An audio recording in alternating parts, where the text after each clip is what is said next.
کہ باہر تو میں ٹھیک رہا ہوں، پتہ نہیں تمہارے حق میں بھی اچھا رہا ہوں کہ نہیں۔ زوجہ سے کہنے لگے پتہ نہیں تیرے بھی حقوق ادا ہوئے کہ نہیں، تیری وجہ سے نہ الجھ جاؤں، بیٹے کی وجہ سے نہ الجھ جاؤں۔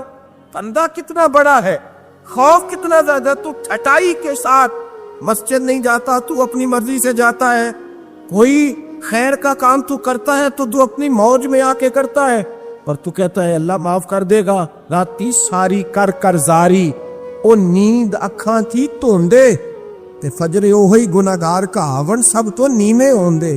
وہ ساری رات نماز پڑھتے ہیں، والذین یبیتون لربہم سجدا وقیاما والذین یقولون ربنا اصرف عنا عذاب جہنم ان عذابہا کان غراما۔ اللہ فرماتے ہیں میرے بندے وہ ہیں سارے رات سجدے اور قیام میں گزار دیتے ہیں، اور سویرے اٹھ کے یہ نہیں کہتے میں تہجد گزار ہوں، میں عبادت گزار ہوں۔ سویرے اٹھتے ہیں تو کہتے ہیں خدایا معاف کر دے، تیرا عذاب بڑا سخت ہے، اے اللہ ہمیں اپنے عذاب سے محفوظ فرما۔ لوگوں نے عجیب دھوکے میں مبتلا کر لیا ہے اپنے آپ۔ حضرت عمر رونے لگے، بیوی سے کہنے لگے معاف کر دے، ڈر آتا ہے، اللہ کے حضور حساب دینا ہے۔ عدل کرے تے تھر تھر کمبڑ اونچیاں شانہ والے، فضل کرے تے بخشے جاون میرے جے منہ کالے۔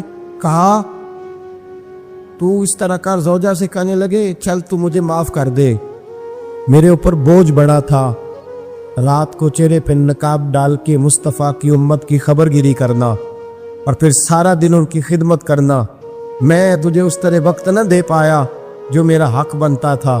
زوجہ رو پڑی، کہنے لگی زندگی میں نے بھی اس طرح کا کوئی انداز نہیں دیکھا جو بیویاں شوہر کے ساتھ دیکھتی ہیں، میں نے کوئی اس طرح کا آپ سے مطالبہ نہیں کیا، میرے دل میں یہ بات تھی، آپ خود بول پڑے۔ کہا چل پھر معاف کر دے۔